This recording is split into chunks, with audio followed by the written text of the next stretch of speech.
ওই ছেলেটা ডাক দিয়ে গো, ও আল্লাহ, যেদিন আমারে ওই তোমার বান্দিরা কইছিল তোমার ডরাইতাম, সেই দিন আমি তোমার একমাত্র ডরায়া জীবনে কোনোদিনে আমি কোনোদিন ভয় পাই নাই। শুধু তোমার ডরাইয়া আমি মেয়েটার প্রতি দীর্ঘদিনের সম্পর্ক আমি ব্যবহার করতে যাইয়া কাপড় চোপড় খুলনা ফালানোর পরেও মেয়েটা যখন বলছে তোমার ডরাইতাম, আল্লাহর কসম একমাত্র তোমার ডরাই আমি পায়জামাটা মেয়েটারে পরাইয়া দিছি, একমাত্র তোমার ডরাইয়া গায়ের জামাটা পরাইয়া দিছি, একমাত্র তোমার ডরাইয়া উড়নাটা দিয়া মাথাটা ডাইকা দিছি। শুধুমাত্র ডাইকা দেই নাই, মেয়েটার আমি নিজে নিয়ে বাড়িতে পৌঁছাই দিয়েছি। আল্লাহ, এই ভয়টা যদি তোমার আমি সত্যিকার অন্তর দিয়া কইরা থাকি, এই ভয়টা যদি তোমার আমার হৃদয় দিয়ে কইরা থাকি, ও গিলাতুলির বাবা, পাহাড় পরিমাণ গুনাহ করছো, অসুবিধা নাই। যদি বুঝা ফেলাম যে গুনাহ করাটা ঠিক হয় নাই, যদি বুঝা ফেলাম যে আমি সুদ খাওয়াটা ঠিক করি নাই, যদি বুঝা ফেলাম আমি ঘুষ খাওয়াটা ঠিক করি নাই, যদি বুঝা ফেলাম মা বাবার কষ্ট দেওয়া ঠিক করি নাই, যদি বুঝা ফেলাম মানুষকে হক মাইরাকে আমি ভুল করেছি বুঝতে পারি না, ও আল্লাহ, পাহাড় পরিমাণ গুনাহ লইয়া তোমার কাছে ফরিয়াদ করি।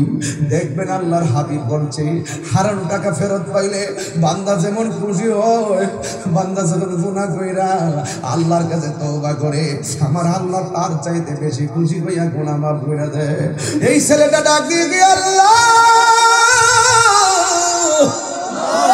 ও আল্লাহ গো, ওই দিন আমি তোমার ডরাইয়া আমি কাম ছাইড়া দিয়া প্রেম দেশে ঢুকে গেছিলাম।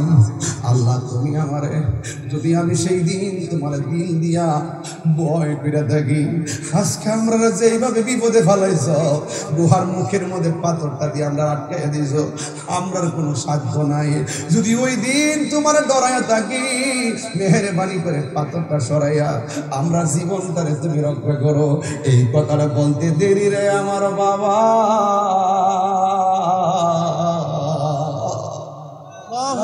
আল্লাহর কসম করে বলি, বিশাল বড় একটা পাথর সেকেন্ডের সাথে সরে গেছে। তিন বন্ধু ওই গুহা থেকে বের হয়ে গেছে। বাবা, আমি বলছিলাম আরশের নিচে ছায়া পাবে তারা আল্লাহর ডরায় যারা গুনার কাম ছাইরা দেয়, আল্লাহর ডরায় যারা গুনার কাম ছাইরা দেয়, এদেরকে আমার আল্লাহ দুইটা জান্নাত দিব। ওয়ালিমান খাফা মাকামা রাব্বিহি জান্নাতান।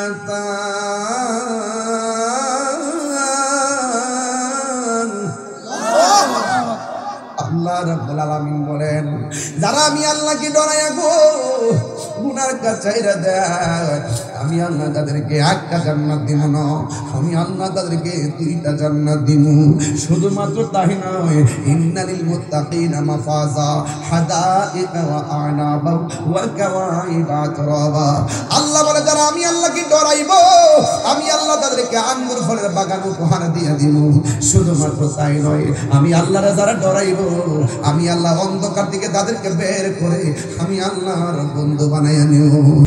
আর 40 দিনের আগে ভাইরে মৌতের নিশানি, 40 দিনের আগে ভাইরে মৌতের নিশানি, জমদূতে ইরানি চোখে দিয়া আমি জানিলাম না গো আল্লাহ, মরণের কত দিন বাকি, আমার মরণের কত দিন বাকি, আমি জানিলাম না গো আল্লাহ, মরণের কত দিন বাকি।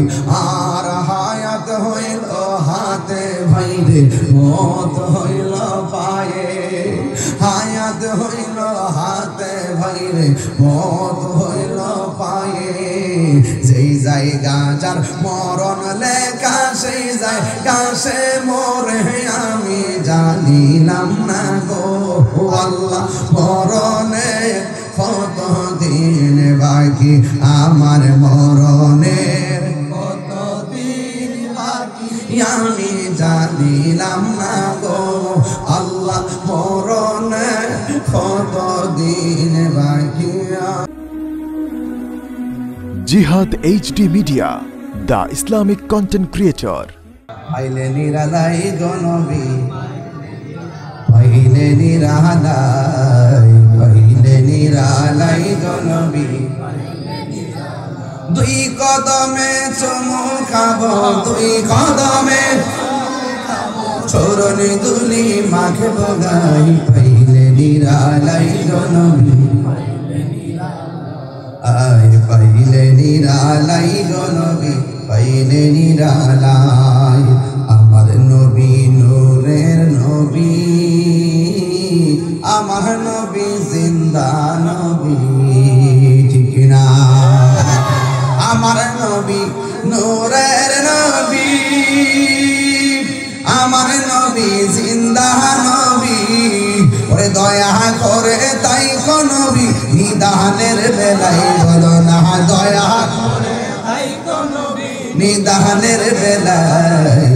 পাইলে নিরালাই গো নবী, পাইলে নিরালাই, পাইলে নিরালাই গো নবী। দুই কদমে চুমু খাবো, দুই কদমে চরণ দুলি মাকে বগাই। পাইলে নিরালাই গো নবী, পাইলে নিরালাই। কঠিন হাসরের দিনে কে তোরাবে নূর নবী জীবিনে। কঠিন হাসরের দিনে কে তোরাবে নবী বিনে। দয়া করে তাই গো নবী হাসরের বেলায় বলো না দয়া করে তাই গো নবী হাসরের বেলায়। আয় পাইলে নিরালাই গো নবী, পাইলে নিরালাই, পাইলে নিরালাই গো নবী। দুই কদমে চুমু খাবো, দুই কদমে চুমু খাবো চরণ দুলি মাকে বগায়। পাইলে নিরালাই গো নবী, আলাই পাইলে নিরালাই গো নবী, পাইলে নিরালাই। নবীর জন্য দেওয়ানা হওয়ার দরকার আছে না নাই? এই জন্য দুনিয়াতে বড় অনেক পাগল, অনেক পাগল দেখা যায়, কিন্তু সব পাগল পাগল না।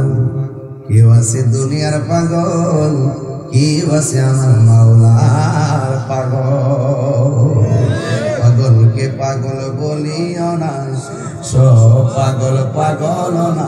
কিছু পাগল মন আছে বলো না, কিছু পাগল মন আছে যারা আল্লাহ নবীর প্রেমে দিওয়ানা, যারা আল্লাহ নবীর প্রেমে দিওয়ানা, ঠিক কিনা? হাই রে ও গিলাতলার গঞ্জলির বন্ধু, ও মাধবপুরের বাবা হায়াতের মালিককে, বৃষ্টি দেওয়ার মালিককে, মাহফিলে এনেছেন কে? সবার নসিবে ভালো কাজ জোটে না রে বাবা। কিছু কিছু মানুষ আছে বাড়ির পাশে ঘুমায় রয়েছে, আবার কিছু কিছু মানুষ আছে 2.5 কিলোমিটার দূর থেকে মাহফিলে চলে এসেছে। কথা বলেন ঠিক না? এই জন্য ভালো কাজ নসিবে জুটে না। সাহাবায়ে কেরাম সব সময় নবীর কাছে শুধুমাত্র খায়ের কামনা করতো। নবী গো, ও নবী, নবী গো থুতু মুবারকটা হাতের মধ্যে দেন। ও নবী উযু কইরা কুলির পানি বাহিরে ফালাইয়েন না, কুলির সাথে কাশ মুবারকটা ফালান। আমার নবী কাশ মুবারকটা যখন ফেলে দিতেন, ওই কাশ মুবারক গুলো সাহাবায়ে কেরাম নিজের চেহারার মধ্যে মালিশ করতেন। আর সাহাবীরা যখন রাস্তা দিয়া বের হতো, মানুষ বলতো কি রে তোমার চেহারাই দি মেশকে আম্বরের ঘ্রাণ লাগতেছে। আরো বড় করে কোন আল্লাহু আকবার। এই জন্য আমার যুবক ভাইয়েরা গো, ও মুরব্বী বাবারা, এই জন্য আমার নবীর পসিনা মুবারক আমাদের মতো নয়। আমার নবীর আমার নবীজির থুতু মুবারক আমাদের মতো নয়, আমার নবীজির স্যার মুবারক আমাদের মতো নয়। নবীর পায়খানা মুবারক পাক, নবীর পাসনা মুবারক পাক, নবীর থুতু মুবারক পাক। জবানটা খুলে কি আল্লাহু আকবার বলা যাবে না?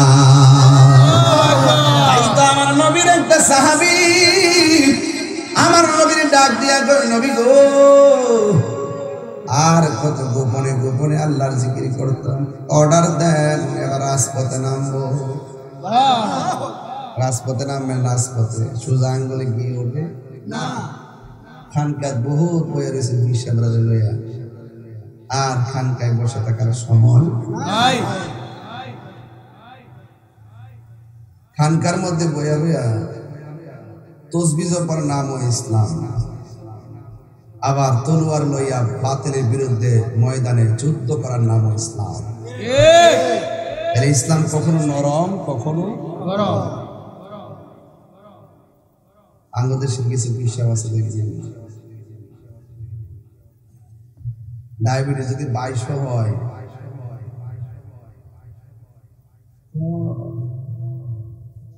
খাবার পর তো রসমালাই খাওয়া সুন্নত, দই খাই সুন্নত,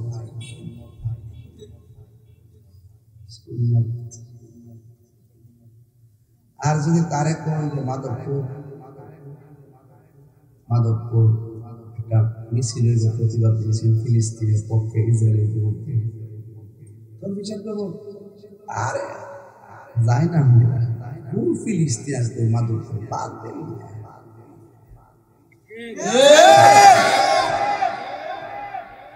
ঠিক কিনা বলেন?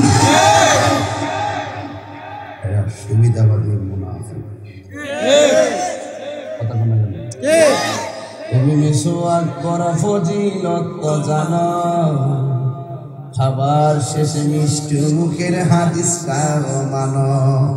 শুধু হক কথাটা উচ্চ সুরে বলতে পারো না, অন্যায় দেখে বারুদ হয়ে জ্বলতে পারো না। কেমন মুসলমান তুমি একটু ভাবো না, কেমন তোমার ঈমান একটু বলো না। নারায়ে তাকবীর, নারায়ে রিসালাত, আল্লাহু আকবার বলেন। আমার যুবক ভাইরা, আমার নবীর সাহাবী ডাক দিয়ে নবী গো, নবী গো, আর কত গোপনে গোপনে আল্লাহর জিকির করব। এবার অর্ডার দেন, রাজপথে নেমে যাই। আমার নবী ডাক দিয়া কয়, সাহাবী রে, চতুর্দিক দিয়া কাফের, যদি তুমি প্রকাশ্যে দিনের দাওয়াত দাও তাহলে কাফেররা তোমাকে পাথর দিয়ে মেরে ফেলবে, পাথর দিয়ে তোমার আঘাত করবে। ইয়া রাসূলুল্লাহ, যতই আঘাত করুক না কেন আমাদের মন তো মানে না। লা ইলাহা ইলাহা ইল্লাল্লাহ। ডাক দিয়া বলি, ইয়া রাসূলুল্লাহ, নবী গো, ও মায়ের নবী, দয়ার নবীজি অর্ডার দেন। আমার নবী কয় ডানে কাফের, আমার নবী কয় বামে কাফের, সামনে কাফের, পেছনে কাফের। ইয়া রাসূলুল্লাহ, নবী গো, কাফের হইছে কি হইছে? আমরা দিনের দাওয়াত দিমু, এবার ওপেনে আমরা হকের দাওয়াত দিমু। এই কথা বলার পরে আমার নবী সবাই ডাকলেন। ওই সময় মুসলমানদের সংখ্যা হলো মাত্র 40 জন। জোরে কি আল্লাহু আকবার বলা যাবে না? চতুর্দিক দিয়া কাফের, শুধুমাত্র মুসলমান বলে 40 জন রে বাবা। এবার আমার নবী 40 জনের ডাইকা মজলিস বসালেন। এবার মজলিস বসানোর পর এবার আমার নবী, আপনার নবী সাহাবায়ে কেরামরা ডাক দিয়ে কয়, ও সাহাবীরা রে, ও সাহাবীর দল, তোমরা যদি দিনের প্রয়োজনে জীবন দিতে হয় তোমরা কে কে জীবন দিবা? ওই সময়ের মধ্যে প্রথম যে সাহাবীটা লাভ দিয়ে দাঁড়িয়ে গেছে গো, ওই সাহাবীটা অন্য কেউ নয়, ওই সাহাবীর নাম হলো হযরতে আবু বকর, যার ব্যাপারে আমার নবী বলো, পৃথিবীর মানুষ সবার আমল যদি এক পাল্লায় রাখো, আমার আবু বকরের এক রাইতের সমান হবে না। ওই আবু বকর ডাক দিয়া কই, নবী গো, নবী গো, আমি জীবন দিব। এই কথাটা বলার সাথে সাথে পাথর মারা শুরু করলো, এমন ভাবে পাথর মারা শুরু করলো, এমন ভাবে পাথর মারা শুরু করলো। ঠিক ওই মুহূর্তে রে বাবা, ঠিক ওই মুহূর্তে আবু বকরের মাথা ফেটে মাটির মধ্যে পড়ে গেছে। সাহাবায়ে কেরাম আমার নবীর দইরা দইরা বাড়িতে নিয়ে গেছে, আর আবু বকরকে দইরা বাড়ির মধ্যে নিয়ে গেছে। নেওয়ার পরে আবু বকরের আম্মা ডাক দিয়ে, পুত্রে, ও ভূত, কেমন আছিস রে বাবা? কি মাইরটা না তোমারে মারলো? আবু বকর বলে, আম্মা, ও মা, আমি কেমন আছি আমার জিগাইও না। কেন তাহিনী নবী নবী বলে? কেন এলাকার মানুষ নবীর জন্য পাগল? আমার নবী, আপনার নবীকে সাহাবীরা জীবন দিয়ে ভালোবাসতো। ওই সাহাবী ডাক দিয়ে আবু বকর বলেন, ও আম্মা, আপনি আমারে বলছেন আমি কেমন আছি? ও আম্মা, আমার ভালো মন্দ খবর জানার দরকার নাই, আগে বলেন না আমার রহমাতুল লিল আলামিন কেমন আছি। এবার মা ডাক দিয়ে, পুত্রে, নবীজি ভালো আছে, তুমি একটু শান্ত হও, টেনশন কম করো। এবার খাবার জন্য রেডি করছে, খাইতো। আবু বকর সিদ্দিক রাদিয়াল্লাহু তাআলা আনহু বলেন, ও মা, মাগো, আমাকে খাওয়ার জন্য তুমি রেডি করছো, কিন্তু আমি কেমনে খাইব? যতক্ষণ পর্যন্ত আমার নবীর চেহারা মুবারক দেখব না, ততক্ষণ আমার মুখে কোনো খাবার দিতে পারবো না। এটার নামই হলো নবীর প্রতি সাহাবায়ে কেরামের প্রেম। কথা বলেন ঠিক কিনা?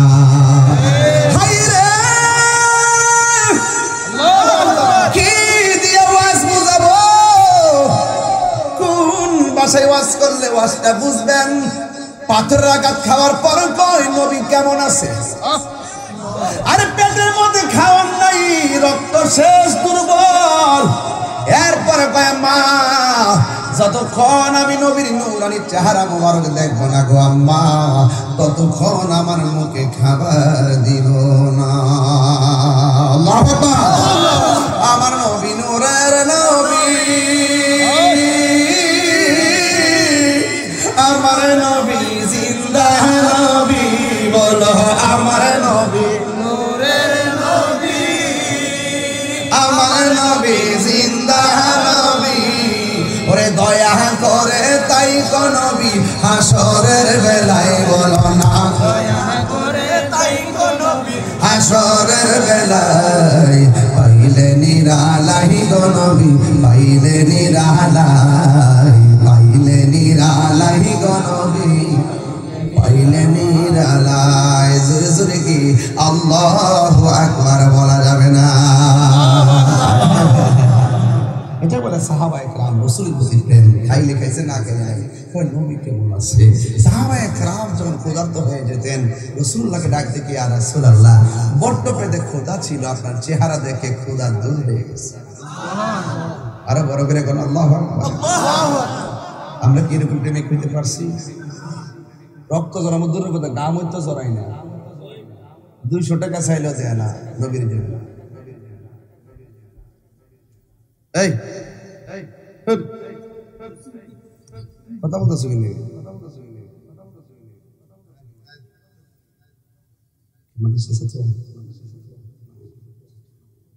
কষ্ট হচ্ছে। এই মুহূর্তে যদি কোনো বেড়ায় মাদক করে আমার নবীরে গালি দেয়, আপনি যদি বয়া থাকেন, আপনি কি মুসলমান না বেঈমান? সাহাবায়ে কেরাম আমার নবীর কষ্টে তারা কষ্ট হতো, নবীর চোখের পানি মুবারক দেখলে চিন্তিত হয়ে যেত। আবু বকর বললেন, আম্মা, আমার খাওয়ানি কথা হয়েছে, আপনি তো আমার মা, একটা কাম করতে পারবেন না? আমি ব্যথা পেলে পাইছি, আমার আপনার শাড়ির আসল দিয়ে মুখটা ডাইকে আমার নবীর বাড়িতে নিয়ে যান। সাধারণ কোনো কথা না। সিদ্দিক আকবর মাকে নিয়ে রাসূলুল্লাহ বাড়িতে গেলেন। যাওয়ার পরে রাসূল দেখকে বলতেছে, আবু বকর কেমন আছে? সিদ্দিক আকবর, ইয়া রাসূলুল্লাহ আমি কেমন আছি আপনাকে জিজ্ঞেস করবেন না, আপনি বলুন আগে আপনি কেমন আছেন। মহিলা ডাক দিয়ে, ইয়া রাসূলুল্লাহ আমার খোলা তো কিছু খাই নাই। রাসূল বলেন, আবু বকর কিছু খেয়ে নাও। সিদ্দিক আকবর, ইয়া রাসূলুল্লাহ খুব ক্ষুধা ছিল, আপনার চেহারা মোবারক দেখে ক্ষুধা দূর হয়ে গেছে। ওই যে আপনারা নবীর আলোচনা শুনতে শুনতে দিন কাটে দেন, খবর থাকে না। নবীর আলোচনা শুনতেছেন, মোবাইল বন্ধ। নবীর আলোচনা শুনতেছেন, বাড়িঘর বন্ধ। নবীর আলোচনা শুনতেছেন, আড্ডা বন্ধ। নবীর আলোচনা শুনতেছেন, ঘুম বন্ধ। নবীর আলোচনা শুনতেছেন, আরামায় সব বন্ধ, একমাত্র নবীর জন্য। কথা বলেন ঠিক কিনা? এই নবীর জন্য জীবন দিলে লাভ না লস? আরো জোরে লাভ না লস? খবরদার, আল্লাহর সঙ্গে নাফরমানি করছেন, আল্লাহ মাফ করে দিতে পারবেন। আল্লাহ বলেন, বন্ধু আপনার সঙ্গে যে গাদ্দারি করবে আমি আল্লাহ তাদেরকে মাফ করব না। তাহলে সাহাবায়ে কেরামের মতো আমরা রাসূলকে ভালোবাসতে হবে। সাহাবীর মধ্যে 3টা সাহাবী, আহারে কি সুন্দর কথা। আল্লাহর হাবিব ডাক দেখা, সাহাবীরা হাতের মধ্যে তলোয়ার নাও। তুমি যদি শহীদ হয়ে যাও তলোয়ারটা তুমি নিবা, তুমি যদি শহীদ হয়ে যাও তলোয়ারটা তুমি নিবা। এই 3টা কথা যেভাবে বলছে ঠিক এভাবেই প্রথম যার হাতে তলোয়ারটা দিছিল সেই ব্যক্তিরা যুদ্ধের মাঠে গিয়ে তলোয়ারের আঘাতে শহীদ হয়ে গেছে। যেমনে সিরিয়ালটা দিছে এভাবে দ্বিতীয় একজন যুদ্ধ করতেছে, তার এত শক্তি তার সাথে কেউ পারে না, ডানেও কেউ পারে না, বামেও কেউ পারে না। একটা বিয়াদব আয়েশা আমার ওই নবীর সাহাবীর এমন জোরে একটা কোপ দিছে, ডান হাতটা অর্ধেক কাটতে ফেলাইছে। অর্ধেকটা কাটতে ফেলানোর পরে তলোয়ারটা মাটিতে পড়ে গেছে। বাম হাতে তলোয়ারটা নিয়ে আবার যুদ্ধ শুরু হয়েছে। কিন্তু সাহাবী দেখতেছেন ডান হাতটা যে অর্ধেক কাটছে, লড়াচড়া করে যুদ্ধ করতে অসুবিধা হয়েছে। সাহাবী নবীর প্রতি এমন প্রেম, ইসলামের প্রতি এমন স্পৃহা, এই সাহাবী ডান হাতটা পায়ের তলে ফালাইয়া টান্দা ছিঁড়া ফেলছে।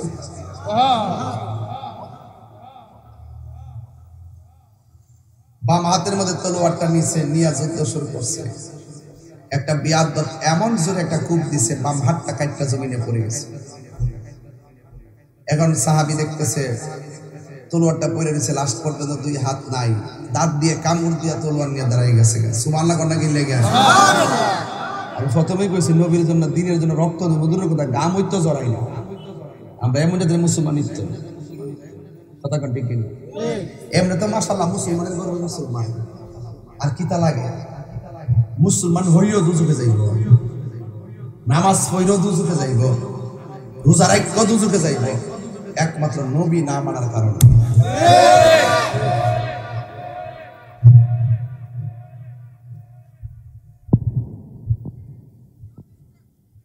আমরা দেশে কিছু জিন্দাউলি বাড়িয়েছে, কি বলি পর্দার ওয়াজ করে, আবার বেফর্দা মহিলাদের বই ইফতার করে। ভারতের বিরুদ্ধে কথা কয়ে সিরিয়াল, আবার ভারতের বড় বড় নেতাদের সাথে গোপনে আবার বৈঠক করে। এটাকে বলা হয় অরে বাটপার। কি বলে? এমনি দেখবেন আন্দোলন করতেছে, ভারত উড়াই নেব, দিল্লি দখল, দিল্লির দখল করে, ঢাকা না দিল্লি না ঢাকা, ঢাকা ঢাকা কইতাছে ইচ্ছা মতে। আবার যাই দেখেন ভারতে মাল ফাটাইতেছে, ভারত থেকে আনতেছে, গোপনে মজুরি লোকে মিটিং করতেছে, আবার ইয়ে করতেছে, মানে জাতে মাতাল তালে। আমেরিকা না ঢাকা এটা কইতারো না, পাকিস্তান না ঢাকা এটা কইতারো না, দিল্লি না ঢাকা এটা কইতাছ। আমরা পরিষ্কার, এটা আমি কে তুমি কে, এই দেশটা সবার। কথা কোন ঠিক কিনা? আমার প্রশ্ন হলো, পাকিস্তান বুঝি না, আমেরিকা বুঝি না, ভারত বুঝি না, প্রত্যেক কান্ট্রির সাথে আমার দেশের উন্নয়নের জন্য ভালো সম্পর্ক থাকবে, কিন্তু কোন রাষ্ট্র আমার দেশ নিয়ে মাতবরি করবে সেটা আমরা সহ্য করব না। আর তুমি যে এমনি বউ ওই সেভেন সিস্টার উড়াই লইবা, দিল্লি দখল করে লইবা, খাইতে বানা ফৈনি মারা দিয়ে খসে, এরা যদি আক্রমণ করে 3 মিনিটে বাংলাদেশ উড়ে যাবে, লাঠি দিয়ে আইসে বড় বড় ফার্ম ফার্ম আলাপ সালাপ করতো না, বাপজার টাইমে আলাপ সালাপ করতো। একটা ধ্বংস আর যুদ্ধের দিকে ঠেলে দিচ্ছে দেশটাকে। কথা কোন ঠিক কিনা? এখন জাতি এগুলো কিন্তু বুঝতেছে। কথা কোন না কেন? নাক মারে, নাইস মারে। সাবধান করে দিলাম, আমার দেশ বাংলাদেশ। কথা কোন ঠিক কিনা? কোন আমার দেশ এক্সপোর্ট ইম্পোর্টে প্রত্যেক রাষ্ট্রের সাথে সুসম্পর্ক থাকবে, বন্ধুসুলভ সম্পর্ক থাকবে, কিন্তু দাদাগিরি না। আমার দেশের উপর যে আধিপত্য বিস্তার করবে, সেই আধিপত্যবাদ বিরোধী আমরা সকলে ঐক্যবদ্ধ হয়ে দাঁড়িয়ে যাবো। কথা বলে ঠিক না? আপনি উড়াই লেবেন, সিরা লাগবেন, ধরে লেবেন। আজকে আমার পোলাডারে মাইরা নিছে, আজকে আমার পোলাডারে মিথ্যা অপবাদ দিয়া ফিডাইয়া মাইরা নিছে, পিঠাইয়া মাইরা নিয়ে থানাতে দিচ্ছে, থানার মধ্যে নিয়ে অবহেলা করে তারা পানি খাইতে দিছে পুলিশের সামনে গাড়িতে। যারা মারছে তারা বলতেছে পানিও খাওয়ান যাইতো না। এই ভিডিও ফুটেজ টাচ খাইছে আমার কাছে, একটু পানি চেয়েছে, পানিটা পানি দেয় নাই। আবার হেলাই বলতেছে এখন আজকে আমার সুন্নিরা লাশ লয়ে গেছে থানায়, কুবাইল থানাতে। যাওয়ার পরে গাজীপুর যাওয়ার পরে মামলাটা রাখে নাই। হত্যাকারীর পক্ষে 5-700 লোক আইসা পড়ছে, না মামলা নন যাইত না। দেশ না স্বাধীন হয়েছে, যার কাছে যা তার কাছে দেশ কয়। এই বৈষম্য ঠিকই রয়ে গেছে, কথা কোন ঠিক না বেঠে? আমরা শরৎ উদ্যানে প্রোগ্রাম করতে পারি না, আরেকটা গোষ্ঠী প্রোগ্রাম করে, আবার আমাদেরকে দেয় না, আবার 3 তারিখে আরেকটা গোষ্ঠীকে দিতেছে। এই বৈষম্য রয়ে গেছে। এই জন্য বোঝা গেল এই দেশের যার কাছে দেশ যা তার কথাই কয়।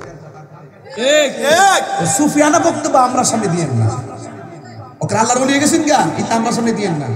সবই দেখতেছি, কোর্ট কাছারি অফিস আদালত সব খাইতেছে সাধু বেশে কিছু ভদ্র মানুষ, আর আমাদের বাজার টাজার লুটপাট করতেছে আবার কিছু লোকরা। হয়তো হাতটা বদল হয়েছে, এর দূরে কর্ম কিন্তু ঠিকই চলতেছে। এখন কি দরকার ছিল? এখন দরকার ছিল সব মিল্লা বৈশা 49টা রাজনীতি দল এক টেবিলে বৈশা সবার থেকে পরামর্শ নিয়া সুন্দর করে মিলেমিশে একটা রাষ্ট্র উপহার দেওয়া দরকার ছিল। কথা ঠিক না? আপনি আমার ভাই মেরে ফেলবেন, আমার ভাইয়ের মামলা নিবেন না, আপনি এক মাত্র একজনকে প্রচার করতে দিবেন, আবার আমাদেরকে দূরে ঠেলে রাখবেন। এটা বৈষম্য। এই বৈষম্যের বিরুদ্ধে প্রয়োগ করে গেলে আরেকটা প্রতি বিপ্লব হবে। কথা বলে ঠিক না?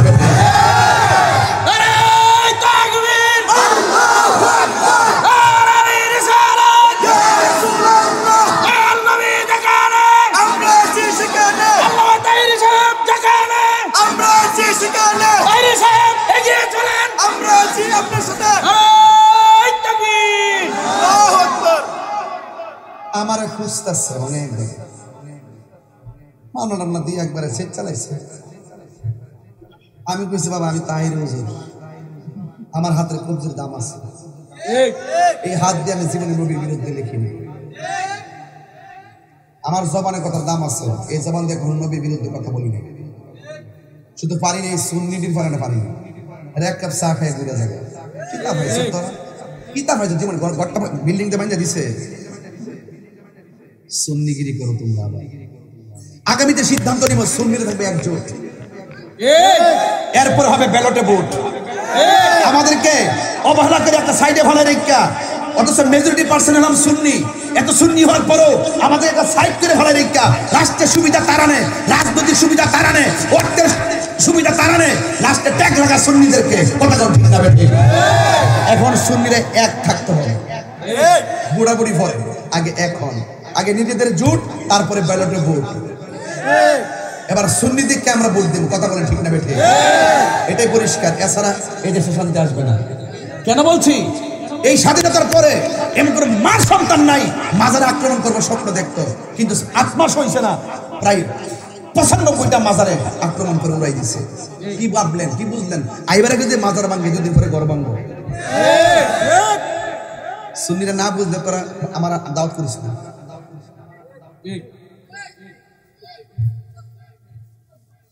এরা যখন সময়টা আসে কোনো না কোনো ভাবে জায়গা, লাস্টে আমরা বলির পাঠা হই। আগে নিজেদের জোট, তারপরে ব্যালটে ভোট। কথা বলেন ঠিক না বেঠি? সাহাবায়ে কেরাম কিভাবে লালন করছে? রাসূল বলছেন মাঠে নামো, নাম চিনি, কথা কয় না, আরে নাম চিনি। রাসূল বলছেন যাও, তুমি যাও, তোমার পরে তুমি, তোমার পরে তুমি, তোমার পরে তুমি। যেইভাবে সিরিয়ালটা দিছে ঠিক এইভাবে শহীদ হয়ে গেছে। এর দ্বারা প্রমাণ হয় আমার নবী গায়েবের খবর দেন ওয়ালা। কথা কোন ঠিক কিনা বলে? এরপরে কি নবী কি গায়েবের খবর, যার নাম শুনিলে চমকে ওঠে দিল বেকারার হয়ে যায়। গায়েবের খবর দেন ওয়ালা এলো রে মক্কায়। ঠিক কিনা? তুমি কে, আমি কে? সুন্নি, সুন্নি। নীরব না বিপ্লব? বিপ্লব, বিপ্লব। চিন্তা করেন না, এই আপনাদের এই পাগলটা ফালাই দেওয়ার কোনো পারছেন না। এটা একটা মাথায় রেখেন, বিশ্বাস করেন, দেখবেন সুন্নি জামাতটা এই দেশে ধর্মের প্রতিনিধিত্ব করবে। একটু আমি মিস কল দিছি ঢাকা পরশুদিন, পুরা দেশ কাইপা উঠছে।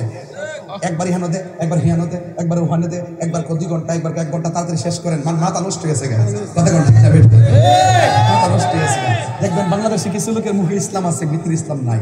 এরা হইল মুখে আছে কিন্তু অন্তরে আছে কিনা বলেন।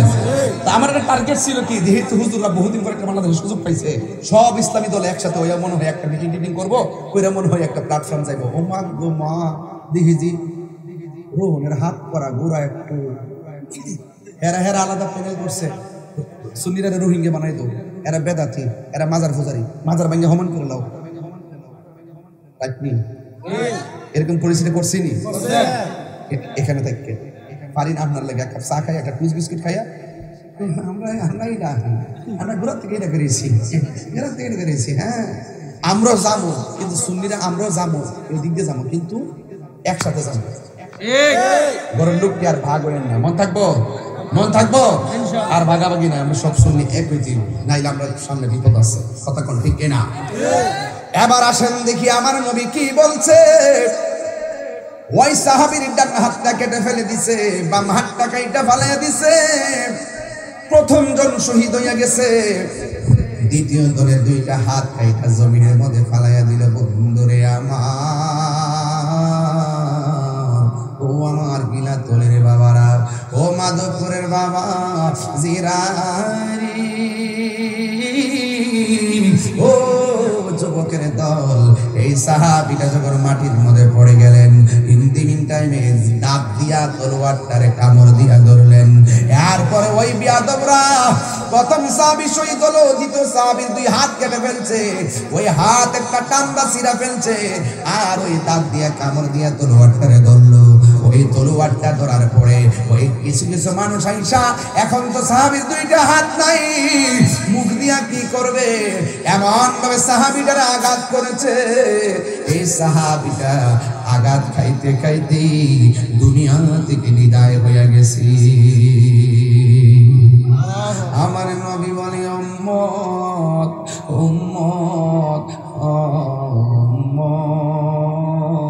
উম্মত, তোমরা জানো নি আমার সাহাবীটার দাম আল্লাহ কত বাড়াবে। আমার সাহাবীটা যে ডান হাতটা কাইটা ফেলাইছে, বাম হাতটা কাইটা ফেলাইছে, তোমরা জানো নি আমার সাহাবীর সম্মান আল্লাহ কত বাড়াবে। এক সাহাবী কয়, নবী গো নবী গো নবী গো, কেমন সম্মান বাড়াবে? আমার নবী বলে, উম্মত, যেই দিন হাসুরের ময়দান কায়েম হবে, যেই দিন মানুষ নফসি নফসি বলে কাঁদবে গো, যেই দিন মায়ের সামনে সন্তান চলে যাবে, সন্তানের সামনে মা চলে যাবে, কেউ কাউকে পরিচয় দিবে না, নিজের কামে নিজের আশা তারা কাঁদিবে। মানুষ আগুনের শিকল পরাইয়া দেওয়া হবে, আগুনের স্যান্ডেল পরাইয়া দেওয়া হবে, কেউ কাউকে চিনবে না। সবার মুখের মধ্যে একটা স্লোগান থাকবে, ইয়া নাফসি ইয়া নাফসি। ওই ময়দানটা কঠিন একটা ময়দান। আল্লাহর হাবিব বলে, ওই ময়দানে কেউ কাপড় পরে উঠবে না, সবাই থাকবে উলঙ্গ। আল্লাহু আকবার কথা কেন?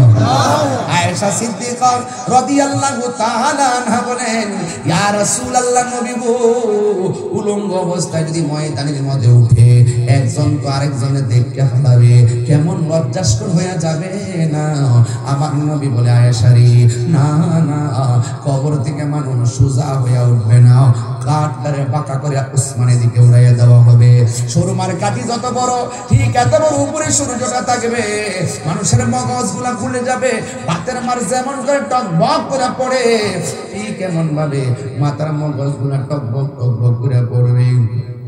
আমার নবী, আপনার নবী বলেন, সেই দিন আল্লাহর ছায়া বিনে কোনো ছায়া থাকবে না।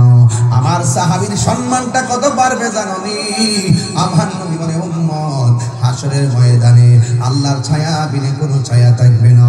সেই দিন আমার আল্লাহ সবাইকে, আল্লাহ বলছেন, আবার আল্লাহ নবী বলেন না না, ওই দিন আমার আল্লাহ সবাইকে আরশে আজিমের নিচে ছায়া দিবে না। আমার নবী আপনার নবী বলেন 5টা জিনিস হারাইবার আগে গুরুত্ব দেওয়া লাগবে। অসুস্থ হওয়ার আগে সুস্থতাকে গুরুত্ব দেওয়া লাগবে, দরিদ্র হওয়ার আগে সচ্ছলতাকে তোমাকে সচ্ছলতাকে গুরুত্ব দেওয়া লাগবে। হ্যাঁ বন্ধু আমার, মৃত্যু আসার আগে জীবনটারে গুরুত্ব দেওয়া লাগবে, ব্যস্ততা আসার আগে অবসরটাকে গুরুত্ব দেওয়া লাগবে। এই জন্য আমার যুবক ভাইয়েরা, হাসরের ময়দানে 7 প্রকারের মানুষকে আমার আল্লাহ আরশে আজিমের নিচে ছায়া দিবে। এরপরে আমার আল্লাহ হাসরের ময়দানে কয়েক শ্রেণী মানুষের কাছ থেকে হিসাব নিবে।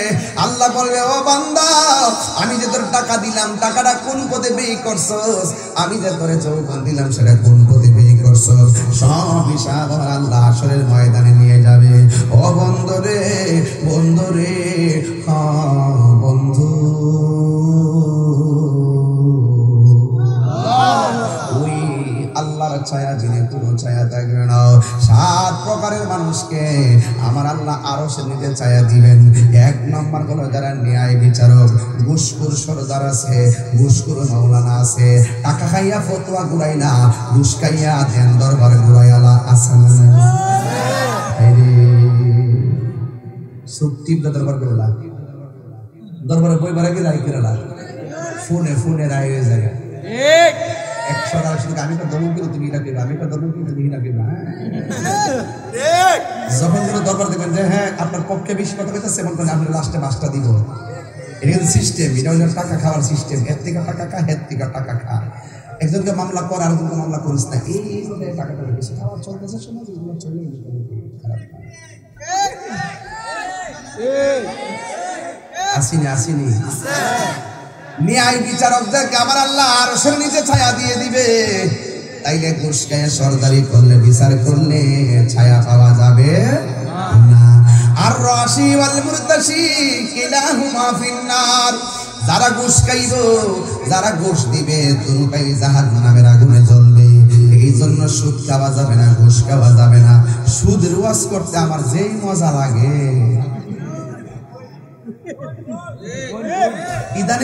ইদানিং তো একটু বেশি মজা লাগে আমার কাছে।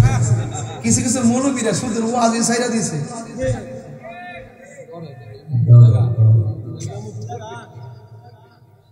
আরে হা দিয়া না, বুঝতে নেই, দেখ না খেলা আছে। সুদ খাওয়া কি হালাল না হারাম? মোল্লার কথা না আল্লাহর কথা। তোরে তুমি ডরাও কেন সুদের ওয়াজ করতে? তার মানে বুঝতে হবে ডাল মিকুচ কালা হয়, ডাল মিকুচ কালা হয়। আমি বললেন আমার জেল হয়ে যায়, ফাঁসি হয়ে যায়। বেটা আমি কি সুদের ওয়াজ নতুন করি? 22 বছরের ওয়াজ করি, সুদের ওয়াজ করে একটার বাপ দাহাই কথা কর, ঠিক না বেটি? তাহিরের ট্যাগ লাগায় কামে চলে, ট্যাগ লাগানো তাহিরকে চলবে না, এটা পরিষ্কার কথা। সুদ খাওয়া কি হালাল না হারাম? কথা করে হালাল না হারাম? একে মোল্লার ফতোয়া না আল্লাহর ফতোয়া? সুদের 70টা গুনাহ আছে, এর মধ্যে সর্বনিম্ন গুনাহ হলো নিজের মায়ের সঙ্গে জিনা করা। তো খান, আপনি খাইলে আমার অসুবিধা কি? খাইন কি গামলা বইরা খান, গামলা বইরা খান না, পেট বড় করে না, অসুবিধা আমার বাপের সমস্যা দেখতে। কুসুদের গাঞ্জা খাস, গাঞ্জা খাস, খাই তো খাইলে আরো খা, একদম ভারী বেচ্চা খা, আমার বাপের কি হইছে? তোরে কইতে শিখে জানিস তুই যে সুদ মুরব্বীরা নাকি সুলাপান কইতেছে, মুরব্বীরা আমার কইতে আমার ফিটার করছি তা না, হাওলা ওয়ালা কথা ইল্লা বিল্লাহ। মুরব্বীরা আমার মাথার পাস, সুলাপান গাঞ্জা খা, মুরব্বীরা কি খা? মুরব্বীরা উক্তা খা।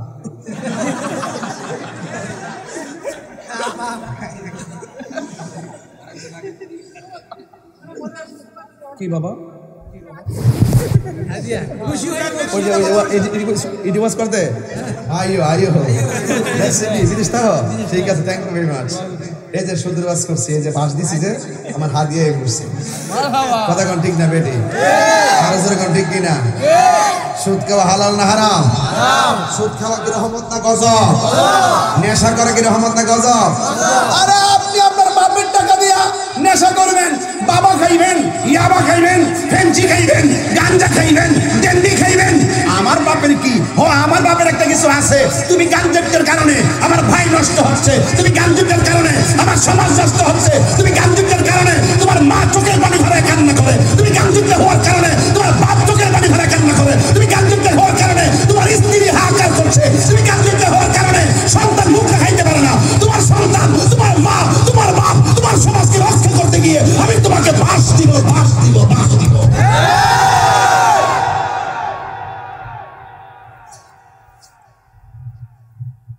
কথা বলেন না কেন?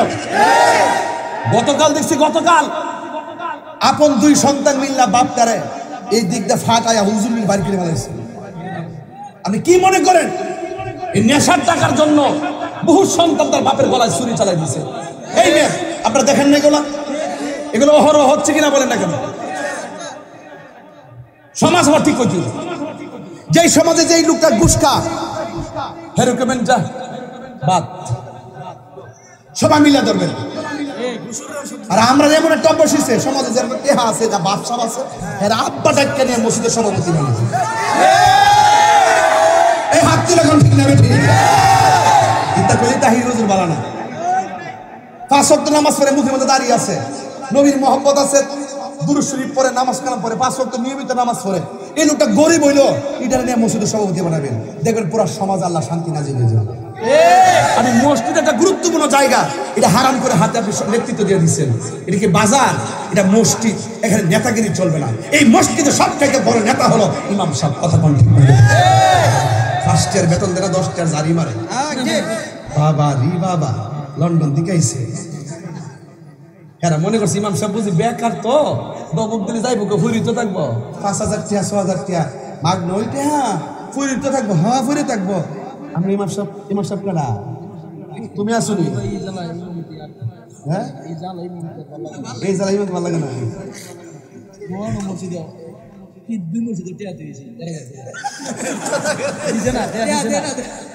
আচ্ছা তুই কথা সেফাই বলে গেছে, তুমি এইদিকে কথা বল।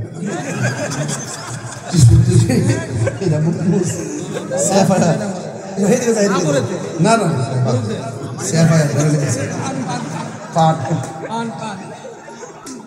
আল্লাহ আকবার জোরে কর। এই দাদা বহুত কষ্ট। আজকে খারাপ লাগছে তোর কাছে? না আমার কোয়েন যা তাই রুদরা কিতাব ওয়াজ করছে, বংশ করে গেছে। আমার গড ঠিক না হইলে ওয়াজ দে করবেন কি? মেয়ে আমার সমাজ ঠিক না হইলে ওয়াজ দে করবেন কি? আপনি ইয়াং বয়স পড়ান 7 ও 4 না, ইডি বাবা খাইতাছে, খাইতাছে। আর কি আশ্চর্য, জোয়ারি খেলতেছে। হাই হাই হাই হাই, মোবাইলের মধ্যে জোয়ারি, মোবাইলের মধ্যে আইপিএল আইতেছে না, বাড়ি মারে চলতেছে তো, খেলা খেলে না, বলে বলে জোয়ারি, বলে বলে কন্টাক্ট চলতেছে। ভাইরে যত কিছু বলেন, হারামের মধ্যে কোনো আরাম নাই। এই হারামের মধ্যে কোনো আরাম নাই। গত বর্ষদিন মাহফিল করছিলাম নারায়ণগঞ্জ, ওই যে 26 তারিখে রাত্রে, 25 তারিখ দিন রাত্রে আর কি 26।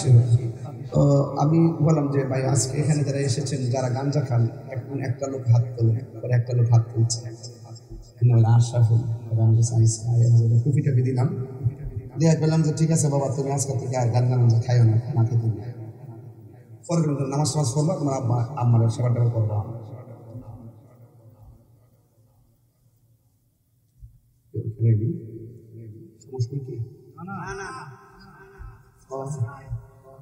আমার ডর করে,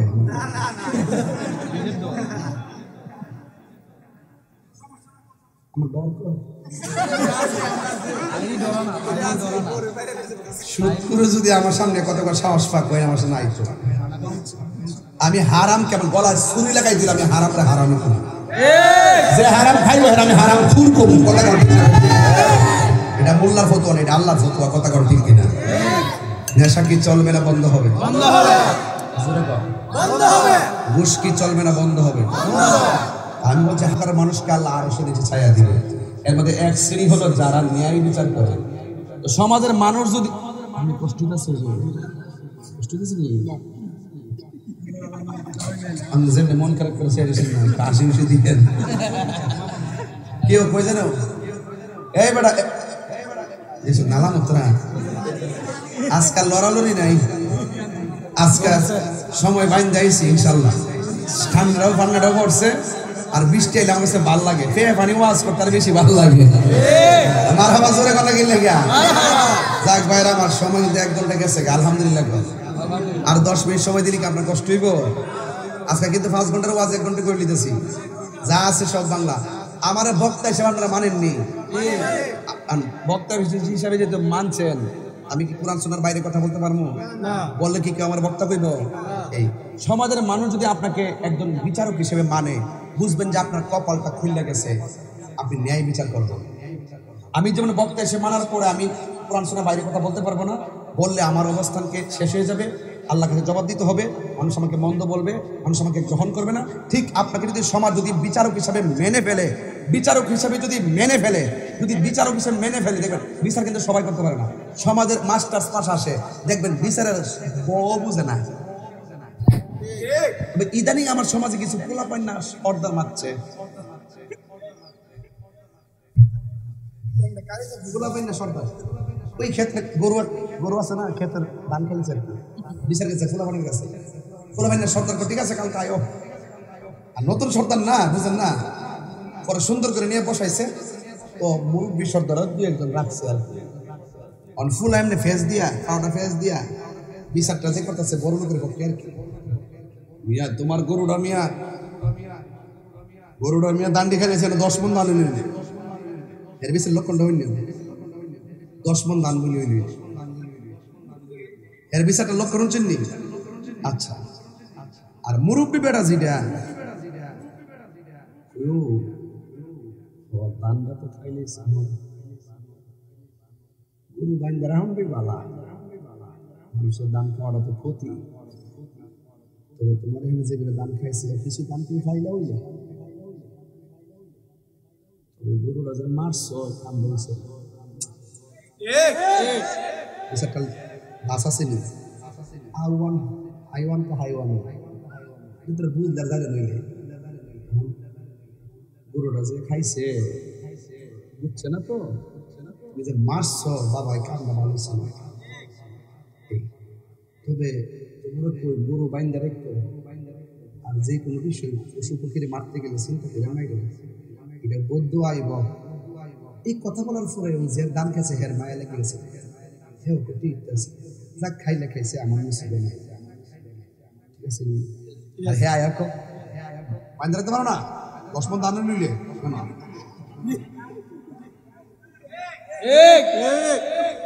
এই সমাজে এইরকম সিন্ডিকেটের দরবার চলে। আপনি এমএ ফাঁস হইল বুড়া বেটাটা যেভাবে মাথা খেলে সর্দার এটা করবো, আপনি 10 গ্রাম মিলতে পারতেন না।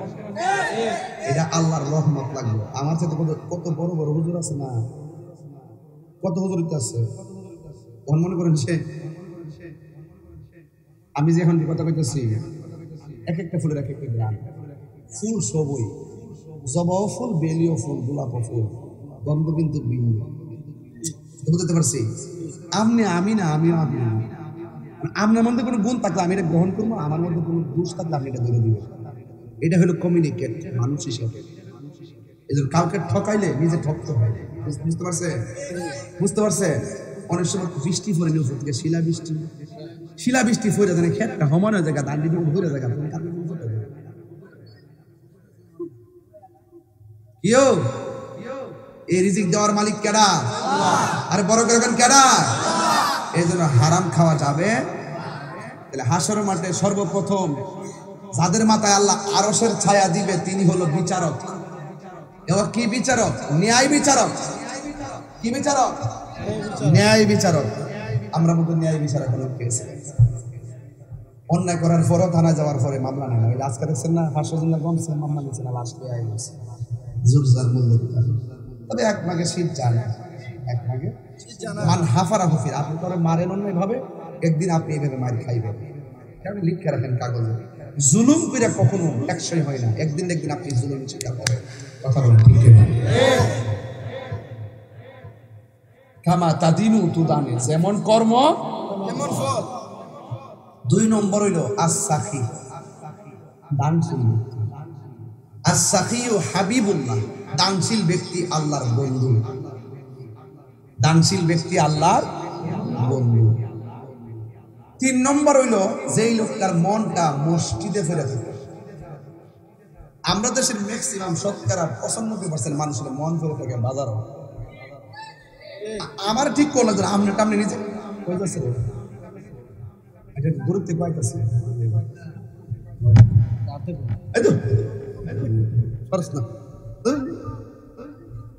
আল্লাহু আকবার না, আর ফান খাওয়া বন্ধ করতেছে, অতিরিক্ত ফান খায়, আবুদ্দাফুল্লাহ ফান, আমরা থেকে 10 বছর শুরু এরপরে ফান বয়সী লোক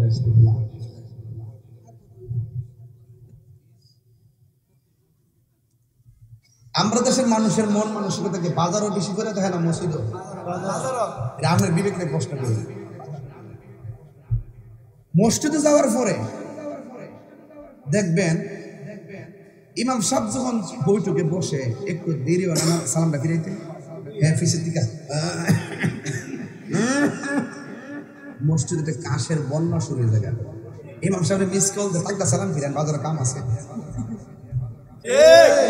কথা কি সঠিক এখন রাসূল বলছেন যার মনটা মসজিদে বেশি পড়ে থাকে তাকে আমার আল্লাহ আরশের নিচে ছায়া দিবে সুবহানাল্লাহ মসজিদে গেল গরিবের ফেলা গেছে ইমাম সাহেব সালাতটা পড়ে নেই টাইম আছে যে মসজিদে তারাবিটা তাড়াতাড়ি মুসলমান সব নিহিত জায়গা কথা কি সঠিক বলতাছি একটা কথা মিছা না সব সঠিক কামে লাগবে কথা নেই পাগল হইলো তাদের কামে লাগবে পাগলকে পাগল বলিও না সব পাগল পাগল না কিছু পাগল এমন আছে যারা আল্লাহ নবীর প্রেমে দিওয়ানা ঠিক না কিছু কিছু মুরব্বী বিলের মধ্যে ঘাস কাটে হঠাৎ কইরা মসজিদের মধ্যে আজান হইয়া গেল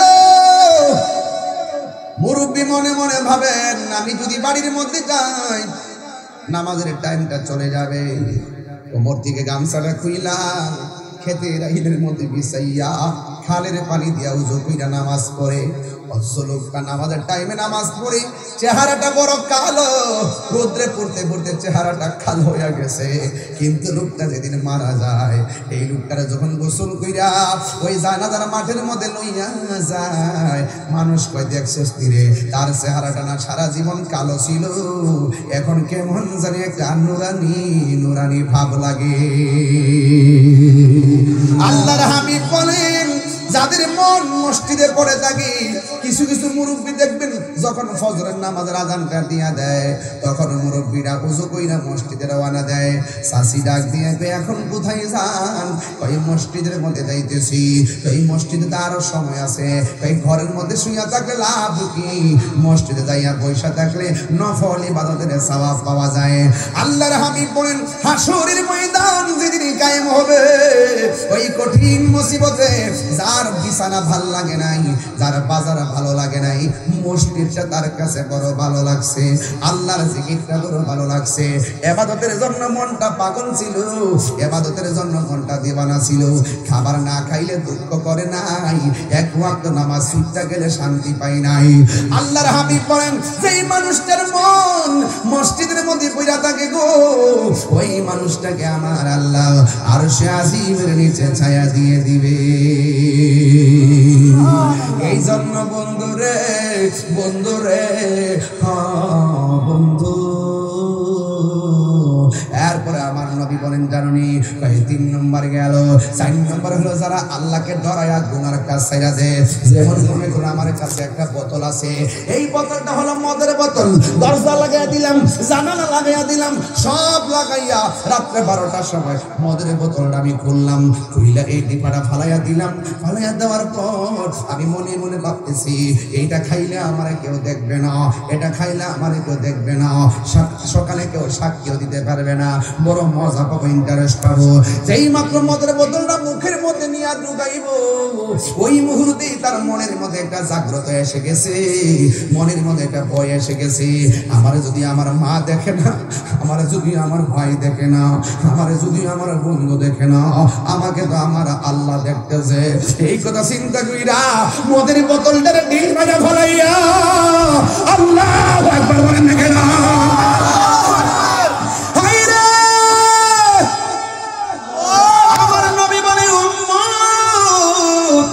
যারা আল্লাহর ডরাইয়া গুনার কাজ ছাইরা দেয় আমার আল্লাহ তাকে আর সে আজিমের নিচে ছায়া দিয়ে দিবি।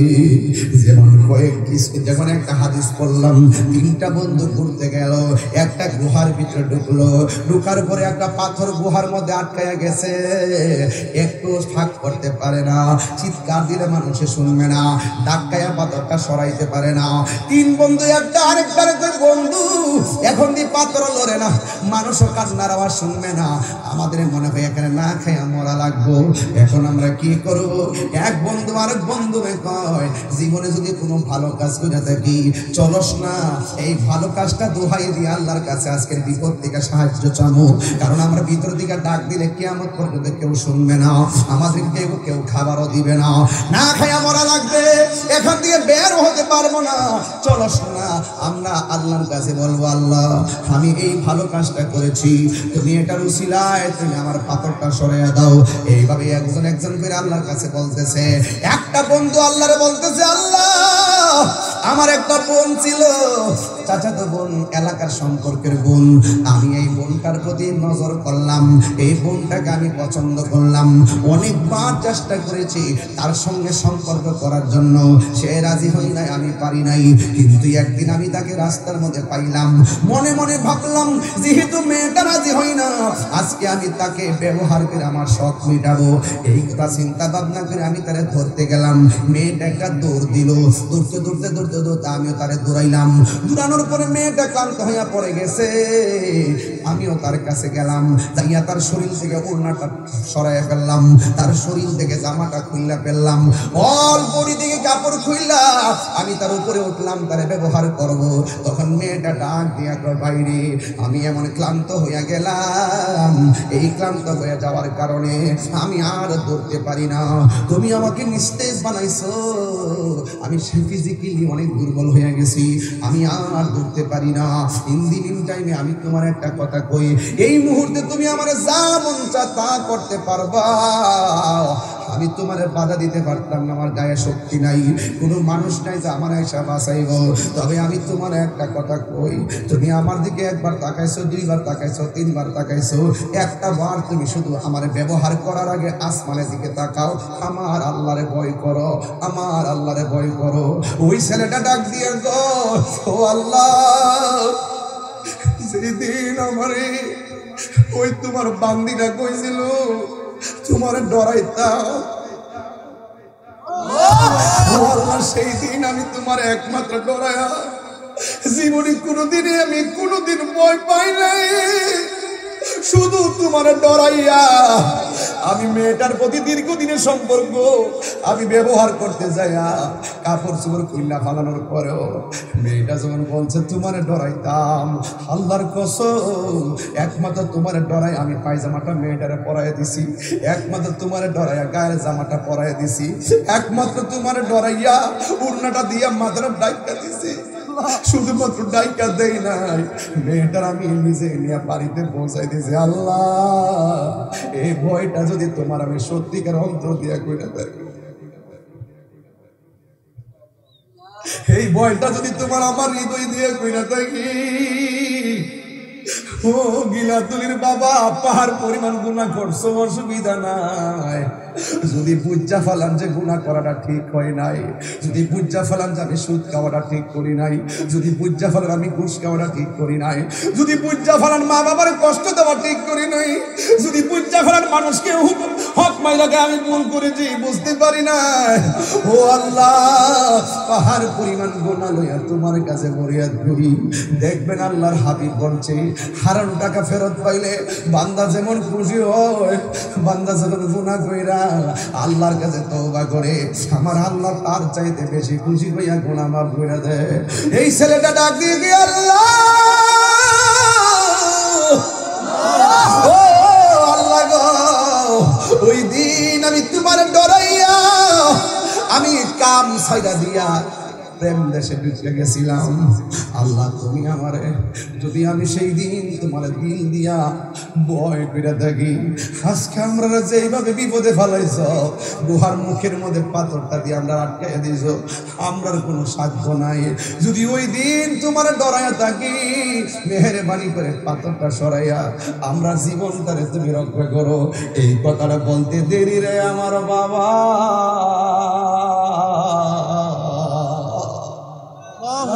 আল্লাহর কসম করে বলি, বিশাল বড় একটা পাথর সেকেন্ডের সাথে সরে গেছে। 3 বন্ধু ওই গুহা থেকে বের হয়ে গেছে। বাবা আমি বলছিলাম আরশের নিচে ছায়া পাবে তারা আল্লাহর ডরায় যারা গুনার কাম সাইরা দেয়, আল্লাহর ডরায় যারা গুনার কাম সাইরা দেয়, এদেরকে আমার আল্লাহ 2টা জান্নাত দিব। ওয়ালিমান খাফা মাকামা রাব্বিহি জান্নাতান।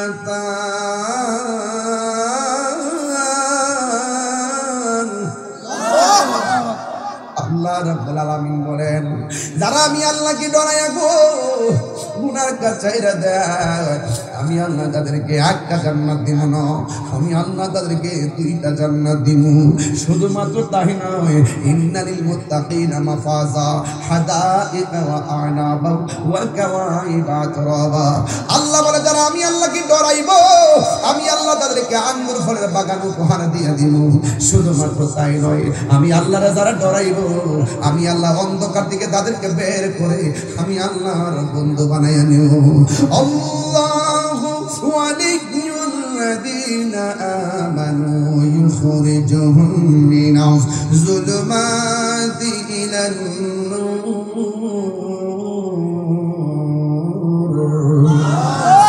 ওয়া'লামু আন্নাল্লাহা মা'আল মুত্তাকিন।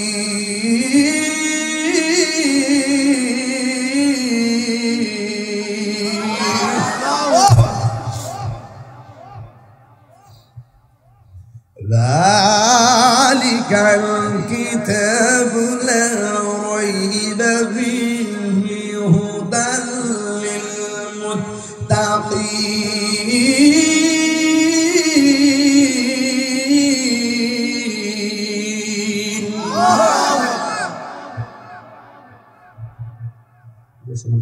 আল্লাহ বিদায় বেলা হাত রেখে তুমি চাই, এই কথাটাই বলতে চাই। প্রকাশ্যে গুনাহ করেন, গোপনে করেন, কারণ ঠকান আর যাই করেন কে দেখতেছে? আল্লাহ। প্লিজ প্লিজ এখানে যারা বসে আছেন আপনারা, এই এখানে যারা বসে আছেন আপনারা, আপনার পাশে গিলাতুলিতে কবরে যারা শুয়ে রয়েছে তারা এক জিনিস, আপনার ঘরের মধ্যে পানি পড়লে ছিদ্রটা গাঁথনি বন্ধ করে দেন, বৃষ্টির পানি যেন না পড়ে। আজকে যে বৃষ্টিটা হইল, কবরে আপনার মা শুয়ে দিছে, বাপ্পা শুয়ে দিছে, হাড্ডিগুলা বৃষ্টির পানিতে ভাসতেছে।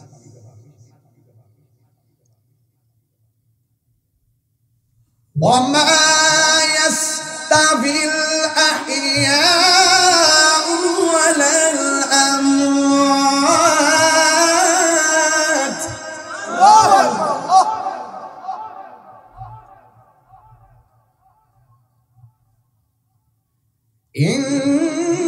ইন্নাল্লাহা ইউসমিউ মান ইয়াশা।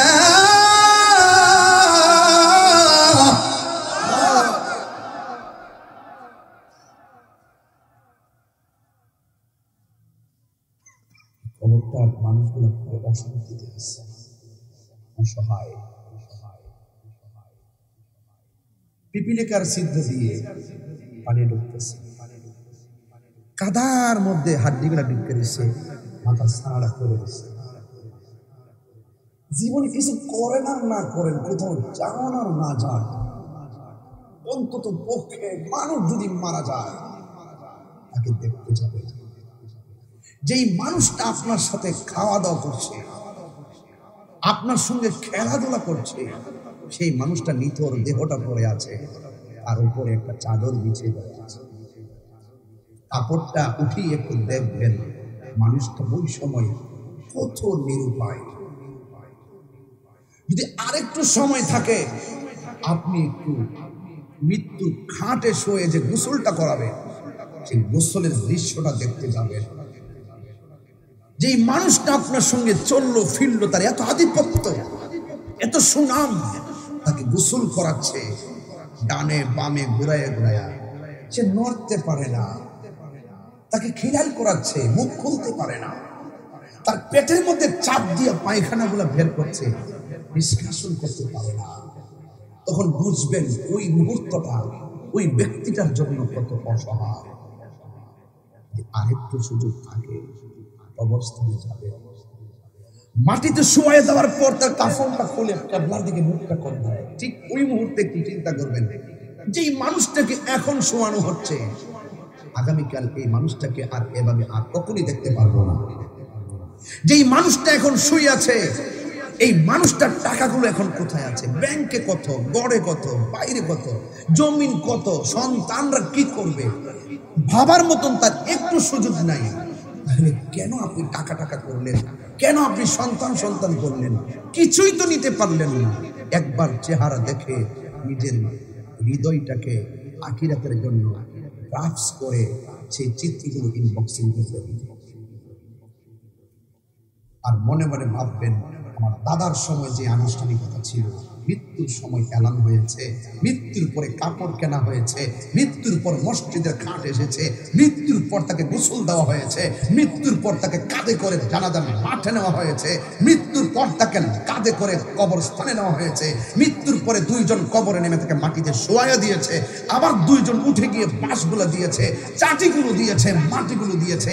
মানুষ এত ব্যস্ত, জানাজার পর অর্ধেক চলে যায়, দোয়া করার সময় কম মানুষ পাওয়া যায়। দোয়া করার পর, দাফন করার পরে যখন মানুষগুলো চলে যায়, তখন আপনি মনে মনে ভাবেন, আমার দাদাকে কোথায় শোয়া দিয়ে আসলাম। ও দাদার যে আনুষ্ঠানিকতা, আমার জন্য সে আনুষ্ঠানিকতা অপেক্ষা করছে।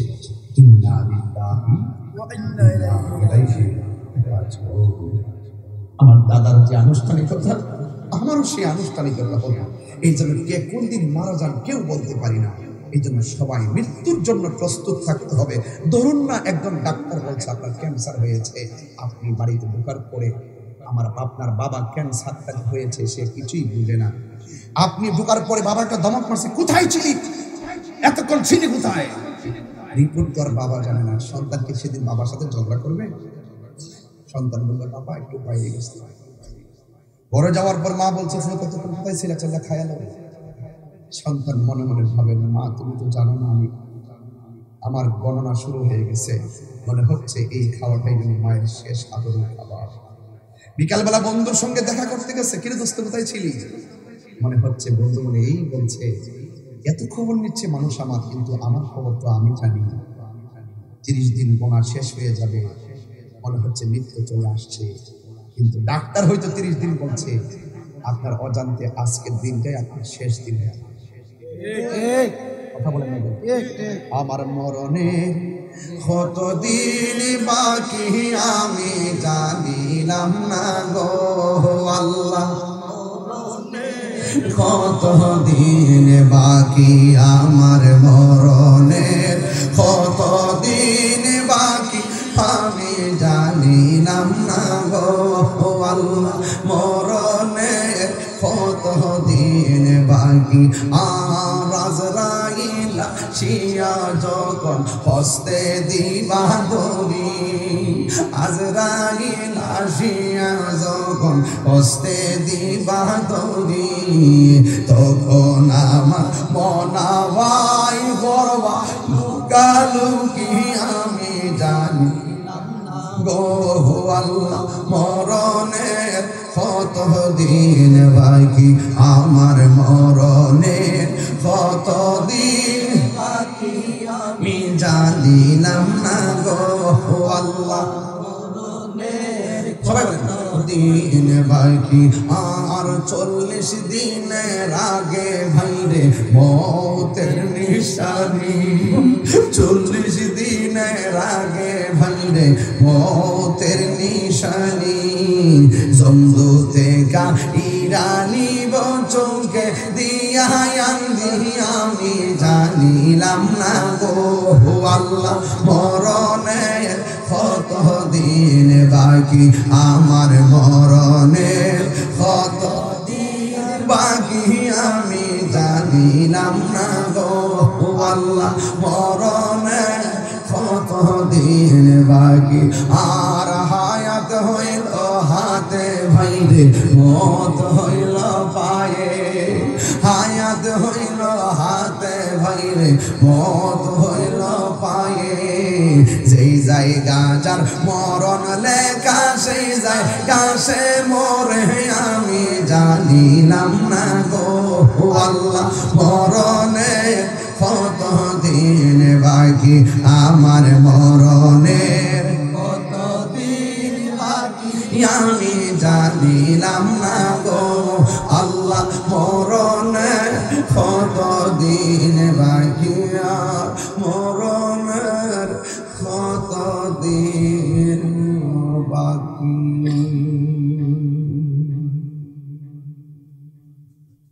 হায়াতের মালিক কে আল্লাহ এই মুহূর্তে আমি বুঝতে পারি প্লিজ রাসূল বলছেন আল্লাহর জন্য কেউ যদি কাউকে ভালোবাসে নবীর জন্য কেউ যদি কাউকে ভালোবাসে ওই মানুষটার জন্য আল্লাহ পাক আরশে আজিমের ছায়ার ব্যবস্থা করবে সুবহানাল্লাহ ওই ছায়া আমরা চাই কি চাই আজকের মাহফিলটা দোয়া করে যাব 5 মিনিট পরে দোয়া করব কিন্তু কাজ আছে এই মাদ্রাসাটা কি এলাকার জন্য নিয়ামত নাকি আমত এই মাদ্রাসার জন্য কিছু অর্থ আপনি দিতে হবে 3.5 মিনিট কালেকশন করবো বিরক্ত হবেন না নগদ না বাকি নগদ একটা লোক বলে হুজুর আমার আম্মাকে বৃষ্টিতে পানিতে করে দিয়েছে বাবা করে দিয়েছে আব্বার মা রোদের মাগফিরাতের জন্য